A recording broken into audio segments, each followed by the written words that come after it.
My name is Dan. This is my freedom story. Never really could quite get a hold of truth, never found the answers I was looking for. And I just always knew there's something deeper and there's something missing. And for me, I was very, very, very curious. And I think that's why I got into drugs and alcohol and I started using. That led me to confusion. And it's really one of the words that can characterize my whole old life was just confusion, because nothing added up, and that seeking and that longing for answers and truth, well, I never could find it. I really just ended up in slavery to just my whole sinful way of living. And it was, for me, it was in and out of jail and detoxes and homelessness and hospitals.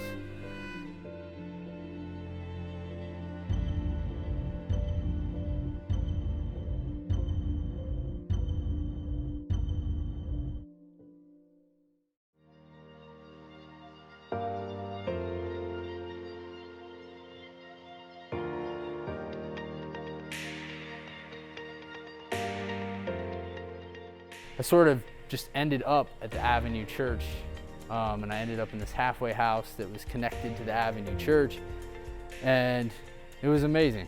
It was amazing, but I found myself surrounded by people who saw the Bible for what it really is, God's Word. I started to experience some of those answers, and I started to find truth, and I also started to experience God's love through these people. Some of these people were people like John O'Brien, Casey Cleveland, Allison Good, now Hicks, Mitch Thompson, and many, many, many, many more people. I started to experience God's love and God's truth. And I was starting to get some of that longing fulfilled and satisfied in ways I never really imagined or thought possible. And so it was going to groups like Redemption. There was a Q&A every Wednesday that we did at the community center that I went to faithfully, and it was there every week. I'd find new answers. I didn't even ask questions that much, but I would just hear answers to the questions in my heart. Things like, why did Jesus call himself the Son of Man? Why did Jesus speak to his disciples like that? Stuff like that. Just little things as we read and in the story in the Gospels or just in anywhere in the Bible, just questions about God. What is the Trinity? It was through those people, through that experience, that I met Jesus.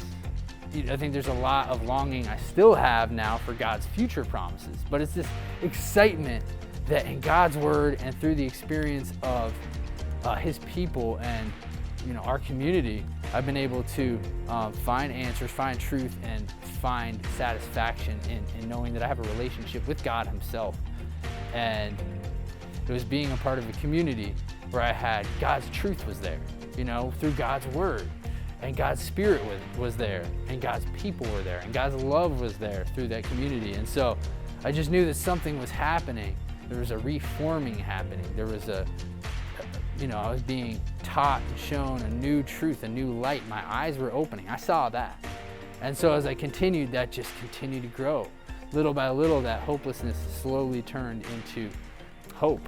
To share that with people now in ministry, like Recovery Church is something that I've been a part of.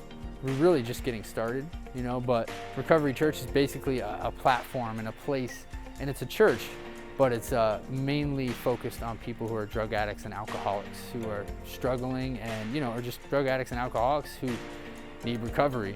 And so it offers a place in a community where people can get sober and learn how to live sober, but also find Jesus and also hope for recovery and find hope through Jesus Christ, even more importantly, and find a new life. And so to be a part of that, it's just amazing.